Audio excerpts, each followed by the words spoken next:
नमस्कार दोस्तों, स्वागत है आप सभी का एक बार फिर हमारे चैनल नॉलेज एक्सेस पे। दोस्तों, आज जो हम टॉपिक डिस्कस करने वाले हैं वो हमारा बीए प्रोग्राम फर्स्ट ईयर का हिस्ट्री का लेसन थर्ड है। गाइस, लेसन थर्ड में क्या है? वैसे तो बहुत इजी चैप्टर है लेसन थर्ड। लेसन का नाम बता देता हूँ, पुरापाषाण तथा मध्य पाषाण कालीन संस्कृति। देखा जाए तो बहुत इजी चैप्टर है। आपकी बुक में भी जो ये चैप्टर समझाया गया है वो थोड़ा ब्रॉड है, यानी कि इजी कॉन्सेप्ट में नहीं बताया गया है। तो होता क्या है कि अगर हम बुक से रीडिंग करते हैं तो बहुत बार वो चीज़ें हमें कम समझ में आती हैं, क्योंकि बहुत डीपली बताया गया है बुक्स में गाइस। मैं आपके लिए लाया हूँ इजी कॉन्सेप्ट। इजी मेथड के थ्रू मैंने एक डॉक्यूमेंट्री बनाई है जिसके तहत मैं आपको पूरा चैप्टर समझाऊंगा, और मैं आपको इस प्रकार से इस चैप्टर को अंडरस्टैंडेबल करवाऊंगा गाइस कि आप इसे फिर कभी नहीं भूल पाएंगे। बहुत easy chapter, easy method, understandable method में लेके आया हूँ आपके लिए। जस्ट हम कॉन्सेप्ट पे काम करते हैं, लिसन एंड अंडरस्टैंड। आप सुनिए एंड देन आप समझिए और फिर आप उसे लिख पाएंगे गाइस। जैसे कि मैं हर एक वीडियोस में बोलता हूँ, लिसन एंड अंडरस्टैंड, आपको सुनना है। बेटर होगा अगर आप नोट्स बनाए। अभी जो मैंने डॉक्यूमेंट्री बनाई है एज इट इज़ नोट्स ही बनाई है। आप अगर चाहें तो इसे नोट डाउन कर सकते हैं। मैं आपको बता देता हूँ, स्टार्ट करते हैं चैप्टर को बिना टाइम वेस्ट किए गाइस। स्टार्ट करने से पहले बताना चाहूँगा, अगर आप हमारे चैनल पर नए आए हैं, आप प्लीज़ हमारे चैनल को सब्सक्राइब कर लीजिए, जिससे आपको education related update time to time in future प्राप्त होती रहेंगी guys. Let's go start the video. Chapter जो है उसका नाम है पुरापाषाण तथा मध्य पाषाण कालीन संस्कृति।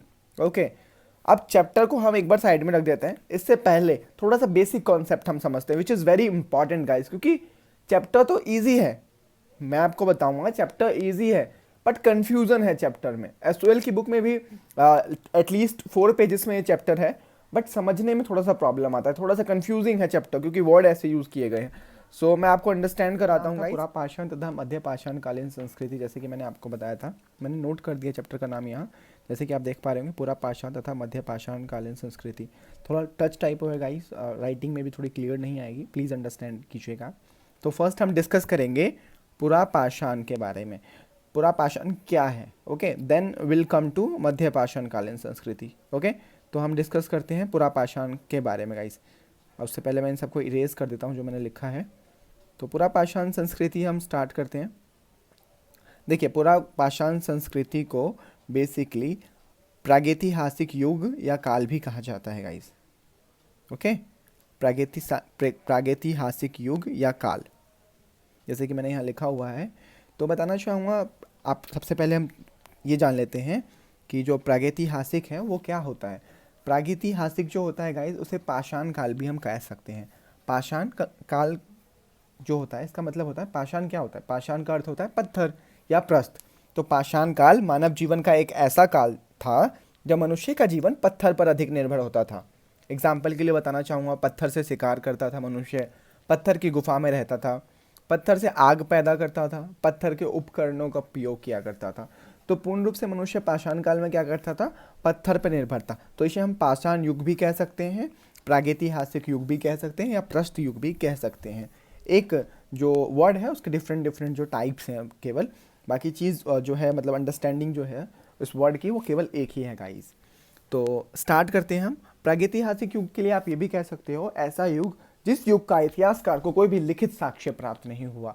हालांकि बहुत सारे ऐसे इतिहासकारों द्वारा सर्वेक्षण किए गए जिसमें अवशेष प्राप्त होते हैं उस युग के, या जैसे कि अवशेष के तौर पे पत्थर का औजार कहीं पे प्राप्त हो जाता है, कहीं पे खेती के साक्ष्य प्राप्त हो जाते हैं, परंतु प्रागैतिहासिक युग का कोई भी लिखित इतिहास जो है वो प्रारंभ रूप से जो है प्राप्त नहीं हुआ है अभी। तो आप उस युग को भी कह सकते हैं प्रागैतिहासिक युग।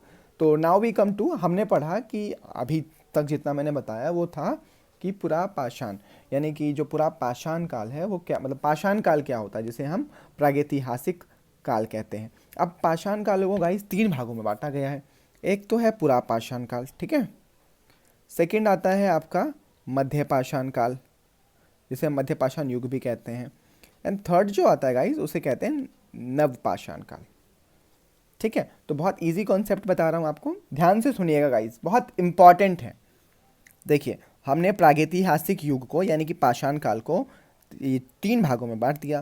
पहला आता है हमारा पुरापाषाण काल, दूसरा आता है हमारा मध्य पाषाण काल, एंड थर्ड इज नवपाषाण काल, ठीक है। 3 भाग हो गए गाइस। तो 3 भागों में हमने इसको बांटा। अब हम एक एक करके इन सभी को डिस्कस करेंगे। फर्स्ट हम डिस्कस करते हैं पुरा पाषाण काल। पुरा पाषाण काल जो काल निर्धारण है इसका वो 25 लाख ईसा पूर्व से 10,000 ईसा पूर्व तक है। अब पुरा पाषाण काल में जिस समय आरंभिक मानव पत्थर का प्रयोग करता था उस समय को पुरातत्वविदों ने पुरा पाषाण काल नाम दिया। जैसे कि मैंने आपको बताया था गाइस, यह शब्द प्राचीन और पाषाण पत्थर यानी पाषाण का अर्थ होता है पत्थर से बना है। यह वह काल था जब मनुष्य ने पत्थरों का प्रयोग सबसे अधिक किया था। पत्थरों का प्रयोग मनुष्य ने सबसे अधिक किया था, वह काल है गाइस। पुरातत्वविदों के अनुसार पुरा पाषाण काल की अवधि 20 लाख साल पूर्व से 12,000 साल पहले तक है।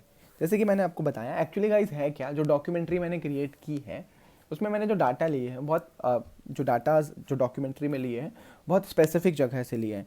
तो कुछ आपकी बुक्स से एग्जांपल्स मिलता है, तो हर एक किसी जगह में क्या ना अप्रॉक्स में ही जो है ये बताया गया है, तो एग्जैक्ट नहीं है। तो एग्जैक्ट जो मैंने निकाला जो कि आपको विकीपीडिया पे भी मिल जाएगा, और मैंने इसके ऊपर जैसे कि रिसर्च की थी थोड़ी सी कि इसका जो एग्जैक्ट है काल वो क्या है, तो ज़्यादातर जो मुझे इसमें पुरातत्वविदों के जो आप इंडियन आर्कोलॉजिस्ट आप वेबसाइट पे भी जाओगे तो वहाँ से ज़्यादातर जो मुझे पता चला है वो 25 आपका जो है 25 लाख BC से 10,000 BC के अराउंड का जो है काल इसका निर्धारित किया गया है। नाउ वी कम टू, इस युग को 3 भागों में बांटा गया। जैसे कि मैंने आपको बताया गया था आरंभिक, मध्य और उत्तर पुरा पाषाण काल, जिसे हम पुरा पाषाण काल और मध्य पाषाण काल, नव पाषाण काल ये भी कह सकते हैं। तो पॉइंट मैंने लिखे हुए हैं डॉक्यूमेंट में इसलिए बनाए ये ताकि आपको पॉइंट टू पॉइंट पता चले, आप नोट भी कर सकते हैं, नोट्स बना सकते हैं आप। फिर हम पढ़ते हैं कि इस युग में मनुष्य खेती नहीं करता था बल्कि पत्थरों का प्रयोग करता था शिकार के लिए। इस युग में लोग गुफाओं में रहते थे, जैसे कि मैंने आपको बताया पत्थर की गुफा का प्रयोग करते थे लोग। साथ ही साथ इस युग में ना सबसे महत्वपूर्ण काम जो मानव ने सीखा वह था आग को जलाना। इस युग में मानव ने सीखा आग को जलाना।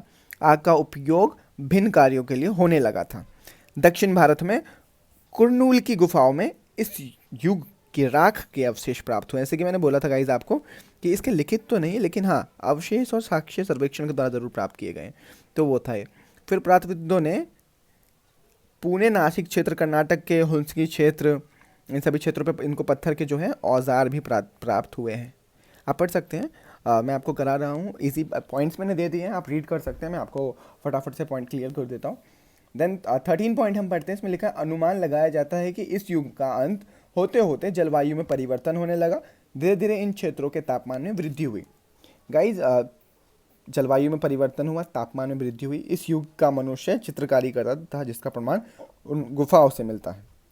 जैसे कि लास्ट चैप्टर आपने नहीं पढ़ा होगा तो ऊपर आई बटन पर क्लिक करके आप रीड कर सकते हैं, वो सेकंड लेसन था, उसमें हमने डिस्कस किया था किस प्रकार से जलवायु में परिवर्तन आने से एक नए युग का उदय हुआ। उस टाइम पे भी हमने ये डिस्कस किए थे चैप्टर, बट ये जो चैप्टर थर्ड है वो स्पेसिफिकली इन्हीं चीज़ों के लिए, उसमें हमने थोड़ा सा डिस्कस किया था। तो ये जो है चैप्टर थर्ड वो स्पेसिफिकली इस चीज़ के लिए, जलवायु परिवर्तन किस प्रकार से हुआ, किस प्रकार से नई नई चीज़ों का संकलन हुआ, वो आप आई बटन पर क्लिक करके चैप्टर पढ़ सकते हैं गाइस, जो लास्ट लेसन था इसका। तो हमने डिस्कस कर लिया अभी पुरा पाषाण काल। नाउ वी कम टू मध्य पाषाण युग, जिसे मध्य पाषाण काल भी कहते हैं। इसका काल निर्धारण जो किया गया वो 10,000 BC से 4,000 BC तक के बीच किया गया है। तापमान में बदलाव आया, गर्मी पड़ने लगी, जिसके कारण जो गेहूं धान जैसी फसलें जो हैं उगने लगी।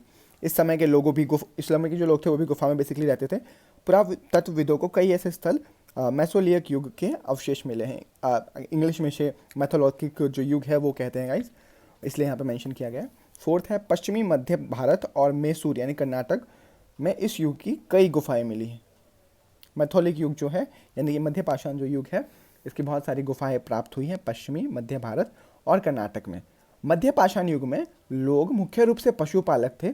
मनुष्य ने इन पशुओं को चारा खिलाकर पालतू बनाया। इस प्रकार मध्य पाषाण काल में मनुष्य पशुपालक बना। अतः क्या किया, मनुष्य ने पशु पालने शुरू कर दिए, उनको चारा खिलाया। अतः जो है इस युग में पशुपालन प्रारंभ हो गया था मध्य पाषाण युग में। सो गाइज यहाँ पे हमने एक मैं आपको बताना भूल गया, ये पिक्चर भी हमने बनाई थी। ये पिक्चर बेसिकली पाषाण काल के, पाषाण काल में किस प्रकार के लोग होते थे उनकी पिक्चर है, किस प्रकार के पत्थर के औजारों का उपयोग किया जाता है, तो वो सभी है गाइज उसमें, आप चाहें तो इसे चेक कर सकते हैं। अब हम मध्य पाषाण युग में जैसे कि हमने पढ़ा, तो इस युग में मनुष्य खेती के साथ साथ मछली पकड़ना, शहद जमा करना, शिकारी करना आदि कार्य करते थे। ये हमने पिक्चर जो ली है वो आर्कोलॉजिस्ट के वेबसाइट से ली है गाइस। सो ये जो पिक्चर है बेसिकली एक डिनोट करती है कि हाँ मैथोलिक युग यानी जो मध्य पाषाण काल था उसमें इस प्रकार के जो है लोग हुआ करते थे और किस प्रकार से उन्होंने खेती के प्रति जो है जागरूकता उनके अंदर आई, वो खेती करना प्रारंभ कर गए, एक स्थायी निवासी बन गए। नाउ वी कम टू नवपाषाण काल। जल्दी जल्दी कवर करते हैं गाइस ताकि वीडियो ज़्यादा लंबी ना बन पाए। जल्द से जल्द कवर करेंगे इस चैप्टर को हम, आगे भी हमें इसमें डिस्कस करना है। सो नवपाषाण काल 10,000 BC से 1000 BC तक इसका जो काल है वो निर्धारित किया गया। फर्स्ट पॉइंट है इसका कि उसे पता लग गया कि बीज में वनस्पति बनता है। माना आपको पता लग गया कि बीज से क्या होता है, वनस्पति बनता है। वह बीज बोने लगा, बीज बोने के साथ साथ उसने सिंचाई करना भी सीख लिया। वह अनाज के पकने पर उसकी कटाई कर उसका भंडारण करना सीख गया। नवपाषाण काल यानी कि नियोलिथिक एज में मनुष्य कृषक और पशुपालन दोनों था। कई स्थलों पर इस युग के अनाज के दाने मिले हैं। इन दोनों से पता लगता है कि उस समय कई फसलें उगाई जाती थी। तो बहुत सारे ऐसे साक्ष्य मिले हैं जिनसे पता चलता है कि बहुत सारी फसलें उस टाइम पे उगाई जाती थी guys. Now we come to point number 6। Point number 6 में बेसिकली यही है कि कहाँ कहाँ से इसके किस किस प्रकार के साक्ष्य मिले हैं। जैसे कि मेहरगढ़ में, पाकिस्तान में है जो अभी, उसमें खेती के साक्ष्य मिले हैं जो कि बहुत इंपॉर्टेंट है, हम नोट कर सकते हैं मेहरगढ़। नाउ हम पढ़ते हैं, हम we need to come the main point which is 9th point. Mehrgarh में कई घड़ों के अवशेष मिले हैं जो चौकरों की आयात कर हैं, यानी कि जिनमें खेती से संबंधित अवशेष मिले हैं बेसिकली गाइस, आप इसे ऐसे नोट कर सकते हैं। 11 पॉइंट पे आते हैं हम, जिसमें लिखा है परिवार के समूह ने जनजाति को जन्म दिया। जनजातियों के सदस्यों को आयु, बुद्धिमत्ता और शारीरिक बल के आधार पर कार्य दिया जाता था। अब परिवार में जैसे सदस्य बढ़ते जाते थे, उनको भाई उनके कार्य के आधार पर कार्य निर्धारित किया जाता था गाइस। फिर हमने पढ़ा कि इस काल में अब बने मिट्टी के बर्तन कई स्थलों से प्राप्त हुए। इन बर्तनों पर रंग लगाकर और चित्रकारी उन्हें आकर्षक बना देती। तो इस काल में क्या होता है ना, जो नवपाषाण युग का जो मनुष्य था वो पूर्ण रूप से विकसित हो गया था। मनुष्य ने पशुपालन भी सीख लिया था, मनुष्य ने कृषि करना भी सीख लिया था, मनुष्य शिकार भी किया करता था तथा मिट्टी के बर्तन भी बेचा करता था, अन्न का भंडार भी संग्रहित किया जाता था। तो नवपाषाण युग में मनुष्य की जो मानसिकता है वो बहुत अधिक मात्रा तक विकसित हो गई थी। तो हमने मेन जो पढ़ा, ये एक पिक्चर डिनोट करती है कि नवपाषाण कालीन औजार एवं उपकरण इसमें दिखाए गए हैं आपको, और नवपाषाण कालीन जो मनुष्य था वो किस प्रकार से कार्य किया जाता था उसका भी एक पिक्चर आपको यहाँ पे डिनोट किया गया है, आप चेक कर सकते हैं। सो गाइज, मैंने यहाँ पे आपको समझा दिया है पूरा पाषाण काल के बारे में, यानी कि प्रागैतिहासिक युग क्या था। तो प्रागैतिहासिक युग इन द सेंस, प्रागैतिहासिक को कहते हैं पाषाण काल। पाषाण काल को 3 भागों में बांटा गया, पुरा पाषाण काल, मध्य पुरा पाषाण काल, सॉरी फॉर दैट, नवपाषाण काल। इनके क्या क्या पॉइंट थे वो मैंने नोट कर दिया, आप नोट मेकिंग कर सकते हैं, नोट्स बना सकते हैं। देखिए गाइज, हमारा एक ही मोटिव है कि change the way of learning. हमें वे ऑफ लर्निंग को चेंज करना है गाइज। जो अब तक आपने पढ़ा, जिस हिसाब से आपने पढ़ा, हम उस वे को चेंज करना चाहते हैं so that you can understand very easily. कोई भी आपको क्वेरी है इसके रिगार्डिंग, हमें कमेंट कीजिए कमेंट बॉक्स में, हम आपकी पूरी हेल्प करेंगे। कोई भी क्वेश्चन हो इसके रिगार्डिंग आपको, और गाइज ज़्यादा से ज़्यादा शेयर कीजिए।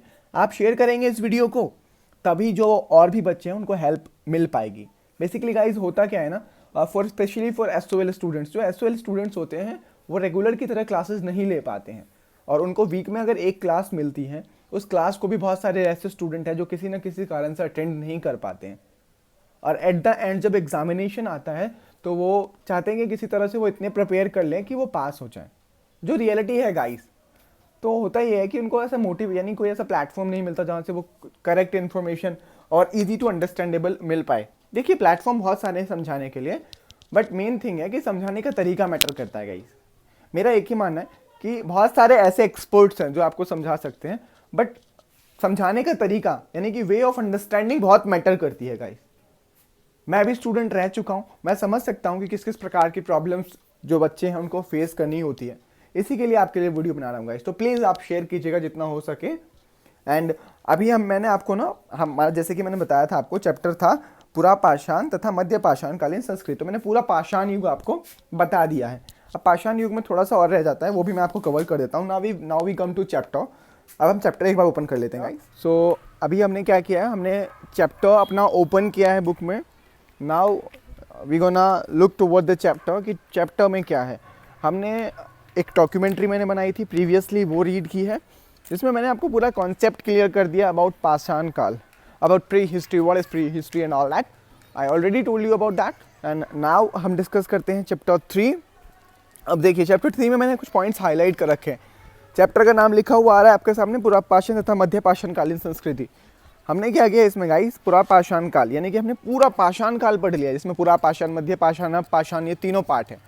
अब इससे हमारा बेनिफिट क्या हुआ कि हमारा जो 4th चैप्टर है विच इज़ ऑन नवपाषाण काल में खाद्य संस्कृति समथिंग लाइक दैट, तो वो भी हम डिस्कस कर चुके हैं कि नवपाषाण काल कैसे उद्भव हुआ, किस प्रकार की कृषि होती थी, किस किस प्रकार की सभ्यता उस काल में अपनाई जाती थी, हम वो भी डिस्कस कर चुके हैं। तो 4th चैप्टर के ऊपर अभी हम सेपरेट एक वीडियो नहीं बनाएंगे। नाउ हम इस चैप्टर के बाद डायरेक्टली मूव ऑन करेंगे, 3rd चैप्टर के बाद डायरेक्टली मूव ऑन करेंगे गाइज हम 5th चैप्टर के ऊपर। So now will start learning guys. So जो 3rd चैप्टर है उसमें एक पॉइंट है, देखिए हमने पूरा पाषाण पढ़ लिया है, रिपीट, हमने पूरा पाषाण जो है वो पढ़ लिया है। ओके गाइज, तो अभी हमें क्या करना है कि अभी हमने एसओएल की बुक में क्या पढ़ना है, ठीक है। एक चीज़ तो आपको पता है, हमने क्या पढ़ा, पाषाण काल पढ़ा। पाषाण काल के तहत पूरा पाषाण, मध्य पाषाण, नव पाषाण, तीनों चीज़ पढ़ लिया हमने। अब पूरा पाषाण काल जो स्पेसिफिकली पूरा पाषाण काल है उसके भी 3 पार्ट हैं गाइस। नोट्स जो मैंने मैंने नोटबुक पे एक नोट बनाया है वो अटैच कर देता हूँ। ओके, उसमें मैं आपको थोड़ा समझा देता हूँ, then we again come to chapter.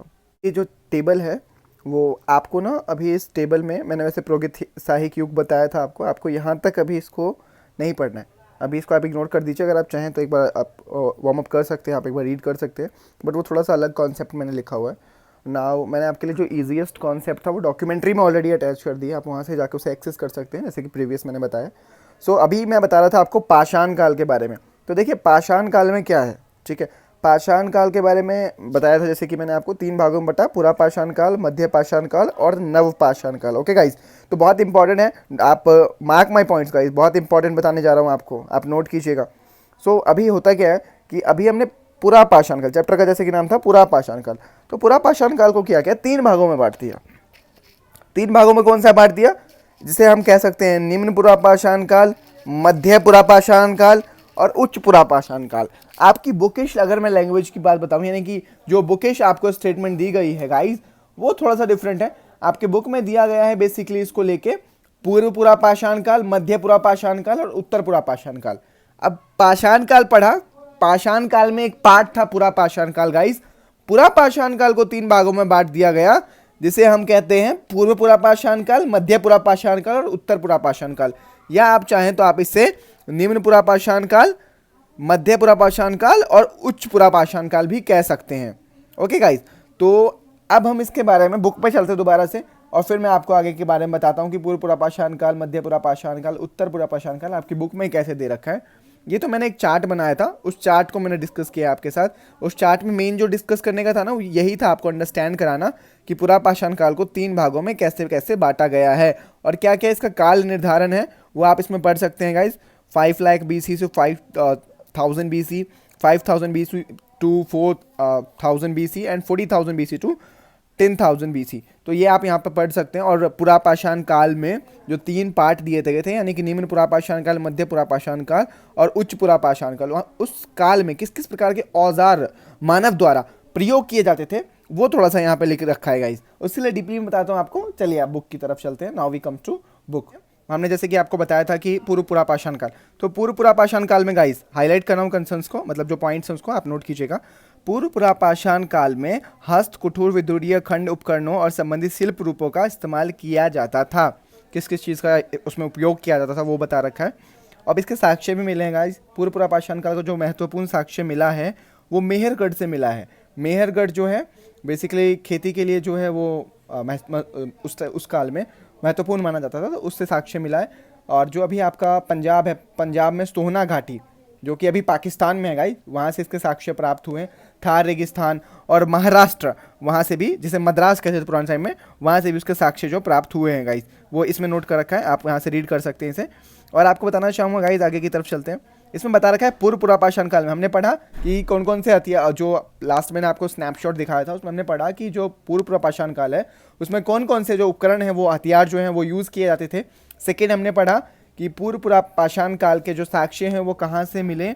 अब हम ये पढ़ते हैं कि पूर्व पूरा पाषाण काल, जो पूर्व पूरा पाषाण काल की जो सभ्यता थी वो मुख्य रूप से ताप्ती, गोदावरी, भीमा, कृष्णा नदियों से बड़ी संख्या में पूर्व पाषाण के योगिन स्थल प्राप्त हुए। यानी कि पूर्व पूरा पाषाण काल की जो ज़्यादातर जो सभ्यता थी वो इन नदियों के पास पास विकसित हुई थी, जिस वजह से इन नदियों के आसपास से बहुत सारे उस काल के अवशेष प्राप्त हुए हैं गाइस।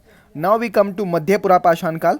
अब मध्य पूरा पाषाण काल क्या है, देखिए छोटे और हल्के औजारों का उपयोग होता था इस काल में। पूरा पाषाण काल का जो है 3 पार्ट है, जिसे पूरा पाषाण काल, मध्य पूरा पाषाण काल कहते हैं। तो मध्य पूरा पाषाण काल में छोटे और हल्के औजारों का उपयोग होता था। छोटे इन द सेंस माइक्रोथेलिक यानी लघु, चोट जेस्पर जैसे महीन कण वाले सेल से औजार बनाए जाते थे। राजस्थान, दक्षिणी उत्तर प्रदेश और मध्य पूर्वी भारत में जो इसके साक्ष्य हैं वो गाइस प्राप्त हुए हैं। आपको बताना चाहूँगा, शिकार और पशुपालन से जीवन चलाया जाता था, यानी कि यहाँ के ज़्यादातर लोग थे वो शिकार और पशुपालन करते थे, जिससे जो है उनका जीवन निर्वाह होता था। नाउ वी कम टू उत्तर पूरा पाषाण काल। गाइस बहुत इजी हो गया है आपके लिए अब चैप्टर, समझिए फटाफट। उत्तर पूरा पाषाण काल क्या है? अभिन्त युग के अंत में लगभग 30,000 वर्ष पूर्व उपकरण प्रारूप और प्रौद्योगिकी में एक निश्चित बदलाव आया, जिससे यह तो आर्वट के तरीकों में परिवर्तन अथवा संसाधन का अधिक सामान्य उपयोग अथवा प्रावरणीय परिवर्तन के प्रति अनुक्रिया को जोड़ा जा सकता है। यानी कि उत्तर पूरा पाषाण काल, बोला गया कि मध्य पूरा पाषाण काल में एक ऐसा परिवर्तन आया जिससे उत्तर पूरा पाषाण काल पूर्ण रूप से विकसित हो गया। मनुष्य का जो मानसिकता है वो पूर्ण रूप से विकसित हो गई। इस काल की सभ्यता भारत में विशाल क्षेत्र में फैली थी गाइज। शिकार आखेट के तरीके बदल गए थे। कंदमूल, फल फूल पर लोग निर्भर होने लगे थे। बिहार, झारखंड, बंगाल और उत्तर प्रदेश ऐसे स्थानों से इसके साक्ष्य जो है प्राप्त हुए हैं। Very important guys. अब इसमें जो चैप्टर का सेकंड थिंग था, हमने पढ़ा था पहले कि पूरा पाषाण काल क्या है। मैंने आपके डाउट के लिए आपको पूरा पाषाण काल ही समझा दिया। नाउ मध्य पाषाण कालीन संस्कृति क्या है, ये हम थोड़ा सा पढ़ लेते हैं गाइज। इंपॉर्टेंट है मध्य पाषाण कालीन संस्कृति, आप नोट कीजिएगा। एंड एक चीज बताना चाहूंगा गाइज, आप बिल्कुल ध्यान से पढ़िए, बहुत इंपॉर्टेंट चैप्टर है। वैसे तो मैं स्नैपशॉट्स और भी डॉक्यूमेंट्री आपको बता चुका हूँ। ऐसा समझाया ना आपको कि लास्ट जो 4th चैप्टर है वो हम डिस्कस नहीं करेंगे, उसको स्किप करेंगे, डायरेक्ट 5th पे जाएंगे, क्योंकि 4th भी इसमें इंक्लूड हो गया। नव पाषाण काल आपको ऑलरेडी बता चुका हूँ। नाउ वी कम टू मध्य पाषाण युग।